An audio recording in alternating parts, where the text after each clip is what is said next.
ফেরাউনের স্ত্রী হযরতে আসিয়ার জীবনে পড়েছি, পৃথিবীতে যত কঠিন স্বামী আছে তার মধ্যে এরকম ভয়ঙ্কর স্বামী কারো কপালে জোটেনি, জুটবেও না। এত বড় ভয়ঙ্কর ছিল লোকটা। নিজের স্ত্রীর হাতের ভেতরে ব্রেক লাগিয়েছে, পায়ের ভেতরে শলাকা দিয়েছে, মাথার উপরে গরম তেল ঢেলে দিচ্ছে, মানুষজনকে দিয়ে কাপড় চোপড় সব খুলিয়ে উলঙ্গ করেছে।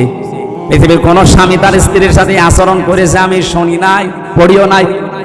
অথচ মহিলার সাথে যখন এগুলো করা হচ্ছিল, জিবরাইল এসে জান্নাত সামনে ধরেছে।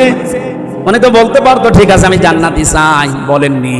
আল্লাহকে ডাক দিয়ে বলেছিলেন রব্বি নাজ্জিনি, হে আল্লাহ তুমি আমাকে বাঁচাও, আমার এই স্বামী এবং স্বামী যাদেরকে দিয়ে আমার উপরে অত্যাচার করাচ্ছে তাদের কবল থেকে তুমি আমাকে বাঁচাও, কিন্তু তুমি রাগ করে আমার স্বামীর উপরে গজব দিও না।